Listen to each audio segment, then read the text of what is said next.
लोगों ने देखा था कि संविधान की इस क्लास में भाग 3 के अंतर्गत हम लोगों ने देखा कि संविधान निर्माणकर्ताओं ने हमें जो है कुछ मौलिक अधिकार दिए, जिसमें हम लोगों ने पिछली क्लासों में देख लिया था किस तरीके से हमें जो है विचार अभिव्यक्ति की स्वतंत्रता प्राप्त हुई, या हमारे शोषण के विरुद्ध अधिकार प्राप्त हुआ, या उससे हम आगे जब हम लोगों ने बढ़ा देखा कि 14 वर्ष से कम उम्र के बच्चों का जो शोषण का ना हो इसके लिए कुछ प्रबंध किए गए, या धर्म से संबंधित जो अधिकार हमको मिले, हम लोगों ने इन सब चीज़ों को देख लिया।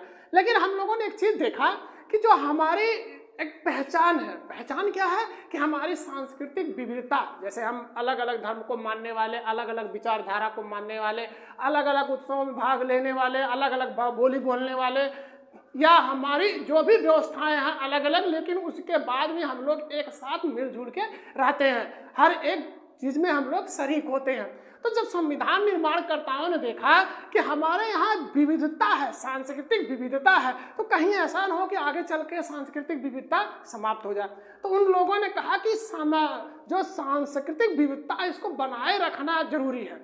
तो इसके लिए इन लोगों ने, संविधान निर्माणकर्ताओं ने क्या किया कि सांस्कृतिक विविधता को बनाए रखने के आशय से उन्होंने क्या किया, संविधान के अंतर्गत संस्कृत और शिक्षा संबंधित अधिकार को अनुच्छेद 29 और 30 में, जिसमें अनुच्छेद 29 और 30 में 5वें मौलिक अधिकार के रूप में वर्णित कर दिया गया। किसमें? अनुच्छेद 29 और 30 में क्या किया गया, 5वें मौलिक अधिकार के रूप में इन लोगों ने वर्णन कर दिया कि ये मौलिक अधिकार है।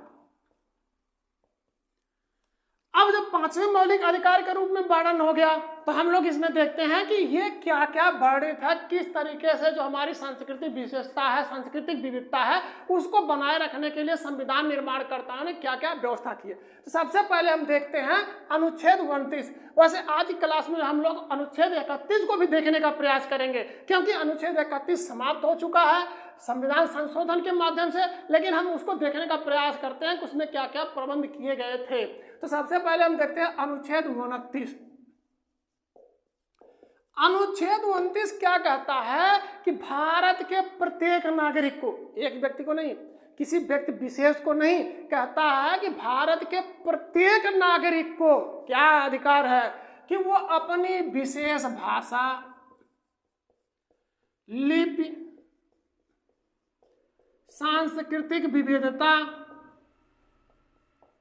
इसको संजो के रख सकता है। किसके तहत? अनुच्छेद 29 के 1 के तहत। अनुच्छेद 29 के 1 के तहत क्या कहता है कि किसी भी व्यक्ति को अपनी भाषा, अपनी लिपि, अपनी संस्कृति को संजो के रखने का अधिकार है। जैसे इसको हम समझते हैं कि जैसे मान लीजिए भारत के दूर अंचल क्षेत्र में आदिवासी लोग रहते हैं, उनकी कुछ अलग परंपराएं हैं, या जैसे एक विकसित वर्ग है उसकी कुछ अलग व्यवस्थाएं हैं। तो यहाँ पर क्या कहता है कि भारत के प्रत्येक नागरिक को अपनी भाषा, लिपि और संस्कृति को बनाए रखने का अधिकार है, उसमें किसी भी प्रकार की दखलंदाजी नहीं। जैसे हम मान लीजिए उदाहरण के तौर पे देखें तमिलनाडु। तमिलनाडु क्या है कि वहाँ पर तमिल भाषा बोली जाती है, लेकिन उसके बाद भी कई क्षेत्रीय भाषाओं का भी प्रयोग होता है। वहाँ पर एक उत्सव मनाया जाता है, हम्पी उत्सव, जिसे विजय उत्सव भी कहते हैं। तो ये क्या है कि मनाने के लिए तमिलनाडु वाले मना रहे हैं, लेकिन इसमें शरीक सभी लोग हो जाते हैं, किसी को कोई आपत्ति नहीं। हमें भी ये लगता है कि हमारे भारत देश का एक प्रांत है तमिलनाडु, वहाँ पर ये उत्सव मनाया जाता है, चलिए हम लोग भी देखने चलते हैं। तो लोग इस परंपरा को बनाए रखने के लिए, जैसे उत्सव मनाते हैं, तो तमिलनाडु वाले इस परंपरा को बनाए रखने के लिए किसी संस्था या किसी प्रचार का माध्यम सहारा ले सकते हैं। या हम देखें भारत का एक सबसे बड़ा प्रांत उत्तर प्रदेश है, यहाँ पर सबसे ज्यादा जनसंख्या भी है। अब अगर हम देखें तो इस बड़े प्रांत में या सबसे बड़ी जनसंख्या वाले क्षेत्र में क्या है कि मुख्य तरीके से बोली जाती है, हिंदी भाषा बोली जाती है। लेकिन अगर हम देखें उसको थोड़ा सा आगे बढ़ के देखें तो कुछ क्षेत्रीय भाषाएं भी हैं। जैसे अगर आप अवध वाले क्षेत्र में जाते हैं तो वहाँ अवधी भाषा बोली जाती है, ब्रजमंडल वाले क्षेत्र में जाते हैं तो वहाँ ब्रज भाषा बोली जाती है, बुंदेलखंड वाले क्षेत्र में जाते हैं तो वहाँ बुंदेलखंडी भाषा बोली जाती है, या आप उत्तर प्रदेश के पूर्व वाले हिस्से अर्थात पूर्वांचल वाले में चले जाए तो वहाँ भोजपुरी बोली जाती है। अब कुछ हिस्सों में उर्दू भी बोली जाती है और कहीं कहीं अंग्रेजी का भी प्रयोग होता है। तो इन सब चीज़ों के साथ साथ हम लोगों ने क्या देखा कि इतनी बड़ी जनसंख्या को समेटे हुए प्रदेश अलग अलग भाषा, अलग अलग संस्कृत। जैसे संस्कृत कुछ त्यौहार ऐसे भी हैं कि वहीं पर रहने वाले, बगल रहने वाले दूसरा त्यौहार मनाते हैं और उसी सटे हुए दूसरा वर्ग वाले दूसरा त्यौहार मनाते हैं, लेकिन उसके बाद भी आपस में लोग भाईचारा बना के रखते हैं और एक सांस्कृतिक विविधता के बाद भी आपस में एकता और भाईचारे का एक अनूठा उदाहरण पेश करते हैं। तो हम लोगों ने देखा, जैसे मान लीजिए उत्तर प्रदेश का मामला आया तो 24 जनवरी को उत्तर प्रदेश दिवस मनाया जाता है। 24 जनवरी को उत्तर प्रदेश दिवस मनाया जाता है और इस उत्तर प्रदेश दिवस में कोई जरूरी नहीं है कि उत्तर प्रदेश के लोग ही शामिल हो।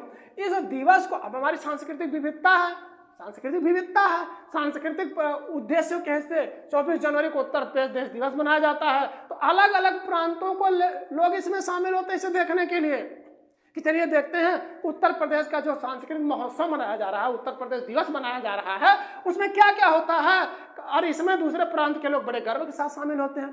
तो हमारी सांस्कृतिक विविधता को बनाए रखने के लिए अनुच्छेद 29(1) का सहारा लिया गया।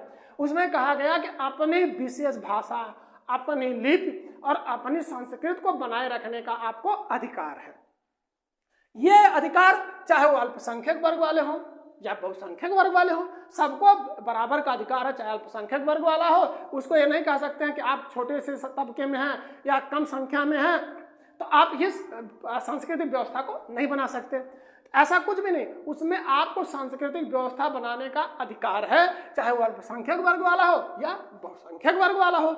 अगला क्या हुआ कि इसमें जो व्यवस्था बनाई गई तो कहा गया कि मान लीजिए हमने अपनी भाषा, अपनी लिपि और संस्कृति को बनाए रखने के उद्देश्य से किसी से अलग अपनी व्यवस्था बनाना शुरू कर दिया।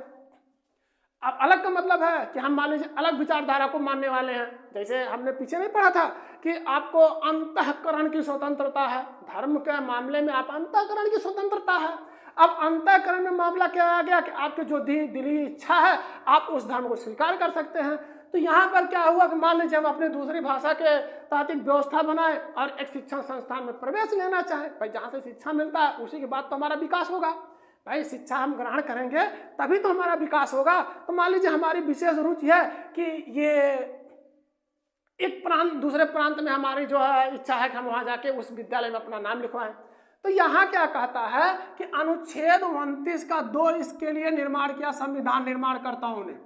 क्या कहा? शिक्षण संस्थाओं में प्रवेश का अधिकार या शिक्षण संस्थाओं में प्रवेश की स्वतंत्रता, शिक्षण संस्थाओं में प्रवेश की स्वतंत्रता। इसमें यह व्यवस्था बनाया गया कि किसी को इस आधार पर आप प्रवेश देने से मना नहीं कर सकते। कौन सा विद्यालय होगा? पहला क्या होगा कि राज्य निधि से मान्यता प्राप्त सहायता या राज्य से सहायता प्राप्त जो शिक्षण संस्थाएं हैं उसमें आप इस आधार पर नहीं भेदभाव कर सकते। नहीं हम आपको प्रवेश नहीं देंगे, आप अल्पसंख्यक वर्ग वाले हैं या आप इस धर्म को मानने वाले हैं या आप इस जाति के हैं या आपकी ये भाषा है, इस आधार पर आप भेदभाव नहीं कर सकते। आप शिक्षण संस्थान के अगर मानक का प्रयोग करते हैं, आप मानक को मानते हैं, जो भी उसके मानक है, जैसे नहीं कुछ शिक्षण संस्थाओं में होते हैं कि आपको एडमिशन फॉर्म लेना पड़ता है, उसके बाद परीक्षा होती है, अगर उसमें आप पास होते हैं तो आपको लिया जाएगा। इन सब चीज़ों को देखते हुए अगर ऐसा है तो ठीक है, थोड़ी देर के लिए वो अपना कानून या अपना नियम लागू कर सकते हैं। लेकिन अगर वो जात, धर्म, भाषा इस आधार पर, क्या मूल वंश, जात, धर्म या भाषा के आधार पर भेद करते हैं तो ये अनुच्छेद 29 के 2 का सीधे सीधे उल्लंघन है। मामला देखिए छोटा सा है, शिक्षण संस्थाओं में प्रवेश का जो स्वतंत्रता मिली हुई है ये छोटा सा मामला है। लेकिन अगर हम देखें कि जैसे जब भारत आज़ाद हुआ तो भारत 2 टुकड़ों में विभाजित हो गया, एक पाकिस्तान और एक भारत का निर्माण हुआ। तो कुछ लोग यहाँ से पाकिस्तान चले गए और कुछ पाकिस्तान से यहाँ चले आए। तो कुछ अल्पसंख्यक वर्ग वाले भी भारत में ही रहना समझे, अच्छा है भाई हम यहीं रहेंगे, हमारा देश है, हमको अच्छा लगता है। तो लेकिन अब यहाँ पर क्या हुआ कि उनको एक डर समा गई। देखिए यहाँ अल्पसंख्यक वर्ग से आप ये मत समझिए कि केवल इस्लाम धर्म वाले, अल्पसंख्यक वर्ग की श्रेणी में कई वर्ग वाले आते हैं। जब अल्पसंख्यकों का नाम लिया जाता है तो तुरंत हमारे दिमाग में एक बात आती है कि ये इस्लाम धर्म वाले केवल अल्पसंख्यक है। नहीं, कई वर्ग वाले भी अल्पसंख्यक श्रेणी में आते हैं। तो यहाँ पर क्या हुआ कि अल्पसंख्यकों को एक डर समा गया कि कहीं ऐसा ना हो कि बहुसंख्यक हैं हमारे ऊपर जो है अपनी व्यवस्था थोप दे, या जो ये प्रशासन है या शासन है ये हमारे जो रुचि है या हमारी जो आवश्यकता है उसको मानने से इनकार कर दे। क्यों? क्योंकि हम थोड़ी सी संख्या में, हम अल्पसंख्यक हैं। तो संविधान निर्माणकर्ताओं ने कहा कि आपको डरने की जरूरत नहीं है, आपको घबराने की बिल्कुल जरूरत नहीं है। आप हमारे यहाँ रहिए, आप एक ऐसे देश में हैं जहां पर अल्पसंख्यकों के हितों का विशेष ख्याल रखा जाता है। बहुसंख्यकों के हितों का तो ख्याल रखा ही जाता है, लेकिन अल्पसंख्यकों के हितों का विशेष ख्याल रखा जाता है। आपको डरने की जरूरत नहीं है। हम आपको संवैधानिक गारंटी देते हैं। किस चीज की गारंटी देते हैं? संविधान की गारंटी देते हैं कि आपके हितों का अनदेखी नहीं होगी, आपकी जो भी इच्छा है, आपकी जो भी रुचि है, उसकी अवहेलना कभी नहीं होने पाएगी। हम आपको संविधान की गारंटी देते हैं। अब ये तो व्यवस्था हो गई भाई, आप अपनी भाषा, धर्म या लिपि, जैसे भाषा, लिपि या संस्कृति को संरक्षित रखने के लिए आप स्वतंत्रता प्राप्त है अनुच्छेद 29(1) के तहत। शिक्षण संस्थाओं में प्रवेश का अधिकार है 29(2) के तहत। लेकिन अल्पसंख्यक वर्गों को एक डर समाया हुआ था। अल्पसंख्यक वर्गों को लगा कि अगर हम अपनी भाषा, लिपि या संस्कृत को बनाए रखने के लिए अगर हम संस्था स्थापित करना चाहें तो कहीं ऐसा ना हो कि बहुसंख्यक वर्ग वाले हमारे लिए दिक्कत खड़ी कर दें। तो संविधान निर्माणकर्ताओं ने कहा कि 29(1) के तहत जो व्यवस्था आपको हम दे रहे हैं, भाषा, लिपि, संस्कृत को संरक्षित करने का आदेश, अगर इस हिसाब से अगर आपको लगता है कि हमारी एक संस्था होनी चाहिए, हमारी एक व्यवस्था होनी चाहिए, तो आप क्या कर सकते हैं? हम आपके लिए लिखित में दे रहे हैं। क्या दे रहे हैं? अनुच्छेद 30(1). हम आपको व्यवस्था बना के दे रहे हैं अनुच्छेद 30(1). 30(1) क्या करता है? शिक्षण संस्थाओं की स्थापना का अधिकार।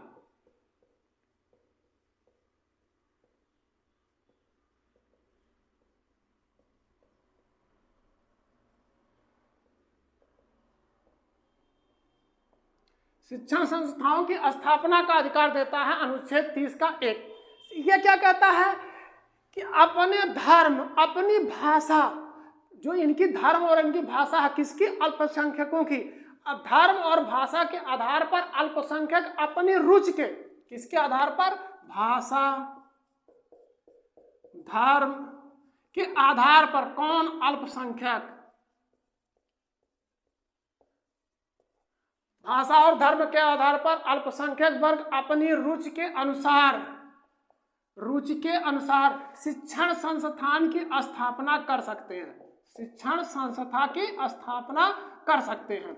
आप अपने भाषा या अपने धर्म के अनुसार जो भी आपको अच्छा लगता है उस आधार पर आप शिक्षण संस्थान की स्थापना कर सकते हैं अनुच्छेद 30(1) के तहत। लेकिन कुछ समय के बाद मामला अल्पसंख्यकों के डर समा गया कि कहीं ऐसा न हो कि मान लीजिए हम शिक्षण संस्थान की स्थापना कर दें और यहाँ पर प्रशासनिक समिति का गठन कैसे होगा, या शिक्षा जैसे विद्यालय होता है तो चलता नहीं है कि इस माध्यम से चल रहा है, शिक्षा का माध्यम क्या होगा, या हम कहे प्रबंधन समिति, जैसे कोई संस्था एक बनाते हैं, हम लोग बनाते हैं समिति, संस्था बनाते तो एक समिति भी होती है, या उसके शैक्षणिक और प्रशासनिक दायित्व भी होते हैं, प्रशासनिक उत्तरदायित्व भी होता है।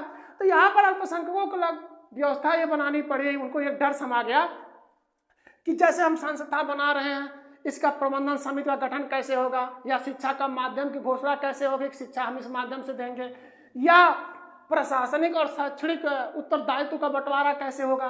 तो इसके लिए एक वाद हो गया। वाद क्या हुआ? 1974 ईस्वी में क्या हुआ? सेंट जेवियर कॉलेज अहमदाबाद, इसने एक वाद कर दिया। किसके ऊपर? गुजरात राज्य के ऊपर। गुजरात राज्य के ऊपर इसने मुकदमा कर दिया। अब मुकदमा जब हो गया, वाद हो गया, तो यह मामला पहुंचा सुप्रीम कोर्ट में।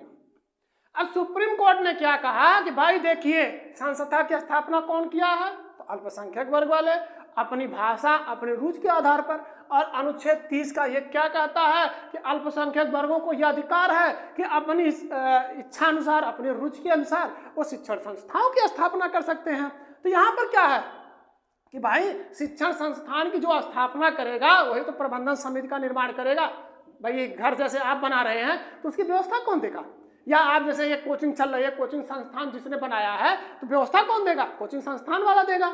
या विद्यालय, आप जैसे आप अपने विचार से बताइए, जो विद्यालय स्थापित कर रहे हैं, सपोज करिए आपने एक विद्यालय स्थापित किया, तो विद्यालय के जो समिति बनती है ना, उसी के माध्यम से भाई एक संस्था बनती है, उसके कुछ लोग कर्मचारी होते हैं, जैसे आप अध्यक्ष हो गए, आप प्रबंधक हो गए, आप उप प्रबंधक हो गए, आप मंत्री हो गए, इस तरीके से एक समिति बनती है और वही समिति जो है उस विद्यालय के संचालन में या उस संस्था के संचालन में भागीदारी लेती है। भाई किसी के एक व्यक्ति का नहीं होती है कोई संस्था, उसकी एक समिति होती है और समिति के कार्यवाहियों के तहत ही वो संस्था चलती है। तो उसने क्या कहा, सुप्रीम कोर्ट ने कहा कि संस्था जो बना रहा है समिति कौन गठन करेगा? समिति भी तो ही गठन करेगा। भाई व्यवस्था हम बना रहे हैं तो गठन कौन करेगा? तो समिति का गठन करने का अधिकार किसको होगा? कि जो उस संस्था का निर्माण करेगा। अब अगला मुद्दा, कहा कि जब समिति का गठन हो गया तो समिति के फैसले के आधार पर ही शिक्षा संस्थान चलती है। अब शिक्षण संस्थान में किस माध्यम से शिक्षा दी जाएगी, इसका भी फैसला कौन करेगा? भाई समिति जब है वही समिति फैसला करेगी। अब समिति ने फैसला क्या किया? जैसे नहीं होता है कि इंग्लिश मीडियम से शिक्षा दी जाएगी, हिंदी मीडियम से शिक्षा दी जाएगी, कौन फैसला करेगा? भाई संचालन कौन कर रहा है? प्रबंधन समिति कर रही है। तो प्रबंधन समिति ही यह फैसला करेगी, प्रबंधन समिति ही फैसला करेगी कि शिक्षा किस माध्यम से दिया जाए। या कहा कि शैक्षणिक और प्रशासनिक दायित्व की जिम्मेदारी किसकी होगी? तो शैक्षणिक और प्रशासनिक दायित्व की भी जिम्मेदारी उसी की होगी जो संस्था की स्थापना करेगा। कुल मिला के सुप्रीम कोर्ट ने यह कहा कि जो भी संस्था की स्थापना करता है उसे ही ये अधिकार मिलेगा कि वो अपनी संस्था को संचालित करने के लिए, उसकी व्यवस्था बनाने के लिए वो व्यवस्था एग्जर्व कर सकता, अर्जित कर सकता है अपने हिसाब से। इस तरीके से अनुच्छेद 30(1) के तहत अल्पसंख्यक वर्गों के हितों का संरक्षण किया गया। लेकिन अल्पसंख्यक वर्गों को एक डर समा गया। डर क्या समाया? उन्हें यह लगा कि मान लीजिए हम अपनी भाषा या अपने धर्म के आधार पर हिसाब से अगर एक संस्था की स्थापना करते हैं और हम पहुंच गए राज्य सरकार के पास या जो भी हमारी शासन सत्ता है उसके पास पहुंच गए और शासन सत्ता इस आधार पर भेदभाव करना शुरू करे, भाई आप अल्पसंख्यक वर्गों के हितों का संरक्षण कर रहे हैं, या आप इस धर्म के तहत शिक्षा दे रहे हैं, या आप इस भाषा के तहत शिक्षा दे रहे हैं, हम आपकी सहायता नहीं कर सकते। तो यहाँ पर संविधान निर्माणकर्ताओं ने क्या किया? अनुच्छेद 30(2) का निर्माण किया और इसमें अनुच्छेद 30(2) के तहत उन्होंने ये व्यवस्था बनाई कि राज्य इस आधार पर नहीं भेदभाव कर सकता है। कौन? राज्य किसी को यह नहीं कह सकता कि आप अल्पसंख्यक वर्गों के हितों के लिए क्या कर रहे हैं इसलिए हम आपकी सहायता नहीं करेंगे। किस आधार पर नहीं भेदभाव कर सकता है? कि आप भाषा, धर्म, जाति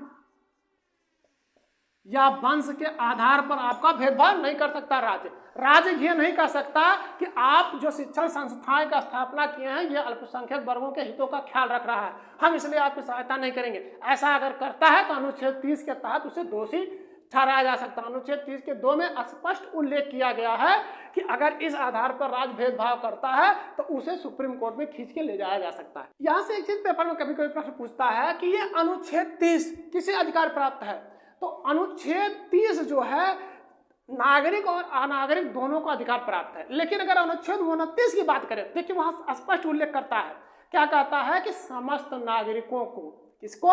समस्त नागरिकों को अपनी भाषा, अपनी लिपि और अपनी संस्कृति को बनाए रखने का अधिकार है। तो ये 29 जो है केवल नागरिकों को अधिकार देता है और वहीं जस्ट 30 चाहे वो नागरिक हो या अनागरिक दोनों को यह अधिकार देता है। अब हम देखते हैं अनुच्छेद 31। वैसे ये हमारे संविधान में अब नहीं है, लेकिन आपको याद होगा कि जब हमारा मूल संविधान बन रहा था, मूल संविधान था, तो उसमें संपत्ति के अधिकार को मौलिक अधिकार के श्रेणी में रखा गया था। किसको? अनुच्छेद 31 में क्या है? संपत्ति के अधिकार को मौलिक अधिकार की श्रेणी में रखा गया था। ये मौलिक अधिकार है हमारा, संपत्ति के अधिकार को मौलिक अधिकार के श्रेणी में रखा गया था। लेकिन कुछ समय के बाद जब संशोधन हुआ, कब संशोधन हुआ? तो 1978 में संशोधन हुआ था। 44वें संविधान संशोधन 1978 के द्वारा इस संपत्ति के अधिकार को जो मौलिक अधिकार था इसे समाप्त कर दिया गया। हम देखते हैं कि ये पहले इसमें वर्णित क्या था, या जब संविधान संशोधन हुआ तो इसको कौन कौन से अनुच्छेदों को हटाया गया, या इस अनुच्छेद को हटा के कहाँ रखा गया, या बिल्कुल ही समाप्त कर दिया गया, हम देखते हैं। तो संपत्ति के अधिकार को मौलिक अधिकार की श्रेणी में रखा गया। तो इसके लिए अनुच्छेद बनाए गए थे। अनुच्छेद 19(1)(4) 19(1)(4) में क्या वर्णन था? वो कहता था कि जो भारत के अर्थात हमारे देश के जो समस्त नागरिक हैं, ध्यान से देखिए, कहता है 19(1)(4) कहता है कि समस्त नागरिकों को क्या करने का अधिकार? धन अर्जित करने का, संपत्ति अर्जित करने का, धन या संपत्ति अर्जित करने का। भाई अर्जित कर लिया धन या संपत्ति, भाई धन रहेगा तभी तो संपत्ति बनेगी, जैसे चल अचल संपत्ति। तो ये क्या कहता है 19(1)(4) कि आपको संपत्ति अर्जित करने का। अब भाई अर्जित कर लिए तो उसे रखने का भी अधिकार है, रखने का भी अधिकार हो गया आपका कि आप रख भी सकते हैं। अगर आपको जरूरत पड़ी, आपकी इच्छा हुई तो उसको आप व्यय भी कर सकते हैं। ये कहाँ उल्लेख मिला? अनुच्छेद 19(1)(4) के तहत। उसके बाद एक संविधान निर्माणकर्ताओं ने और अनुच्छेद का निर्माण किया। कौन? अनुच्छेद 31(1). अनुच्छेद 31(1) में क्या कहा गया? कहा गया कि विधिक प्राधिकार के बिना, किसके?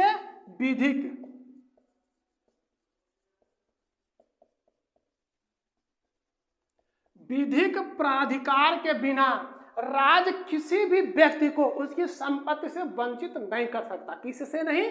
संपत्ति से, संपत्ति से वंचित नहीं कर सकता। विधिक प्राधिकार का मतलब सक्षम व्यवस्था, सक्षम विधानमंडल के द्वारा बनाए कानूनों के बिना राज्य ये नहीं कह सकता कि आपकी संपत्ति से हम आपको वंचित कर रहे हैं। जैसे नहीं होता कि मान लीजिए आपके जिले का मुख्यालय जो मुखिया है डीएम है, मुख्यालय बैठता है, मुखिया डीएम है, डीएम ने एक कार्यकारी आदेश कर दिया, नहीं इस फला आदमी जो है इसकी संपत्ति को सब ले लीजिए, जोर जबरदस्ती के साथ ले लीजिए, कोई बात नहीं है। तो यहाँ पर क्या था? अनुच्छेद 31 में कहता था विधिक प्राधिकार के बिना आपके राज्य या कोई भी सक्षम व्यक्ति जब तक उसका आदेश नहीं जारी करेगा तब तक आप किसी भी व्यक्ति को उसकी संपत्ति से वंचित नहीं कर सकते। अगर आप जोर जबरदस्ती करते हैं तो आप अगर जोर जबरदस्ती करते हैं तो उसके मौलिक अधिकार का उल्लंघन है। भाई आपको याद होगा कि मौलिक अधिकार के उल्लंघन में हम क्या करते थे? तो अनुच्छेद 32 के तहत सीधे हम कहाँ पहुंचेंगे? Supreme court. और जब सुप्रीम कोर्ट पहुंच गए तो आपकी खैर नहीं है। आपको तो ये मालूम है कि मौलिक अधिकार का उल्लंघन होगा, तो मौलिक अधिकार के उल्लंघन का रक्षक कौन? सुप्रीम कोर्ट और हाई कोर्ट। तो अब हमने क्या किया कि हम अपने रक्षक के पास पहुंच गए और हमने कहा कि देखिए माननीय महोदय ये हमारे मौलिक अधिकार का उल्लंघन कर रहे हैं। तो अब संविधान निर्माणकर्ताओं ने व्यवस्था बना दिया कि विधिक प्राधिकार, सक्षम व्यवस्था, सक्षम व्यवस्थापिका, सक्षम विधानमंडल के द्वारा अगर कानून बनता है तो आप संपत्ति अर्जित करने वाले से उसकी संपत्ति छीन सकते हैं। लेकिन अगर ऐसी व्यवस्था नहीं है तो आप संपत्ति किसी से भी छीन नहीं सकते।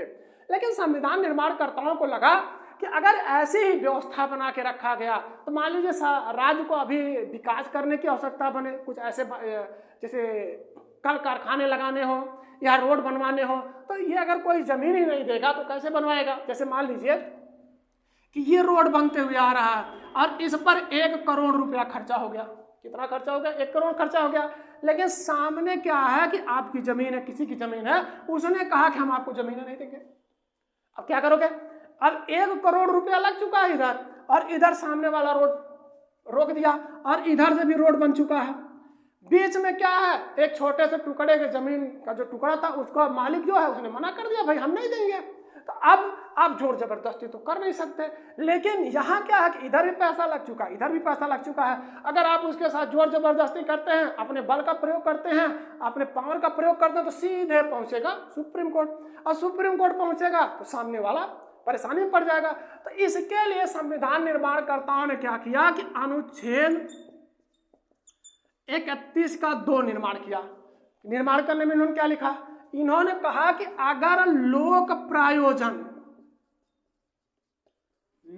प्रायोजन के उद्देश्य अर्थात सामूहिक उद्देश्य, सार्वजनिक कार्यों के लिए अगर राज्य चाहता है कि भाई इसकी संपत्ति अर्जित कर ले। भाई देखिए रोड बन रहा है ना, अब रोड तो किसी का व्यक्तिगत है नहीं, इस पे सभी लोग जा सकते हैं, जिनको भी आवश्यकता होगी इस रोड से गुजर सकते हैं। तो यहाँ पर क्या कहता है कि लोक प्रायोजन हेतु, सार्वजनिक उद्देश्य से राज संपत्ति ले सकता है, उसे छीन सकता है, लेकिन उसमें क्या करना होगा, उसे मुआवजा देना होगा। आप उसकी जमीन लेंगे तो आपको मुआवजा देना ही देना होगा।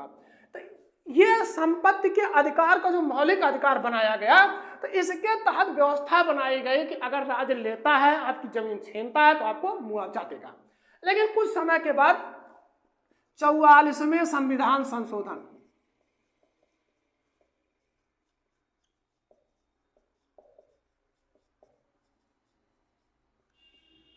1978 के द्वारा, 44वें संविधान संशोधन 1978 के द्वारा क्या व्यवस्था बनाई गई कि ये जो संपत्ति का अधिकार है, जितने भी है, चाहे 19 के 1 का 4 हो, अनुच्छेद 31 का 1 हो या अनुच्छेद 31 का 2 हो, इस सबको समाप्त कर दिया गया। और क्या किया गया, अभी इसका वर्णन कहाँ था, इसका वर्णन भाग 3 में था। अब इसको उठा के कहाँ ले जा रहे हैं, अब इसको हम ले आ रहे हैं भाग 12 में। अब ये भाग 3 में जो वर्णन था 19 के 1 का 4, अनुच्छेद 31 का 1 या अनुच्छेद 31 का 2, अब इसको उठा के हम लाए भाग 12 में, संविधान के भाग 12 में। और इसमें अनुच्छेद का निर्माण क्या किया गया, अनुच्छेद 300 का बनाया गया। और 300 का के तहत ये व्यवस्था बनाई गई कि ये जो हमें संवैधानिक अधिकार मिले हुए थे, ये अब कानूनी अधिकार हो गए। संविधान में तो लिखा गया है, लेकिन ये अब मौलिक अधिकार की श्रेणी में नहीं, आप सुप्रीम कोर्ट नहीं जा सकते। हाँ, अगर आपको लगता है कि हमारे अधिकारों का हनन हो रहा था, आप हाई कोर्ट जा सकते हैं, लेकिन आप मौलिक अधिकार के तहत सुप्रीम कोर्ट नहीं जा सकते। और इसमें क्या व्यवस्था बनाई गई, अनुच्छेद 300 का लिखा गया, और इसमें अनुच्छेद 19 के 1 का 4 समाप्त कर दिया गया और अनुच्छेद 31 का 2 समाप्त कर दिया गया। और ये अनुच्छेद 31 का 1, इसको सीधे सीधे उठा के हम कहें कि अनुच्छेद 300 के का के रूप में इसे सम्मिलित कर दिया गया। इसमें लगभग सभी बातें अनुच्छेद 31(1) का है जो है अनुच्छेद 300 के का में उल्लिखित कर दिया गया। आज की क्लास में बस इतना ही। अगर हमारी क्लास को आप दोबारा देखना चाहते हैं तो आप हमारे यूट्यूब चैनल पे आइए, एजुकेशन 101 को सब्सक्राइब करिए। अगर आप फेसबुक पे देखना चाहते हैं, एजुकेशन पॉइंट को फॉलो करें।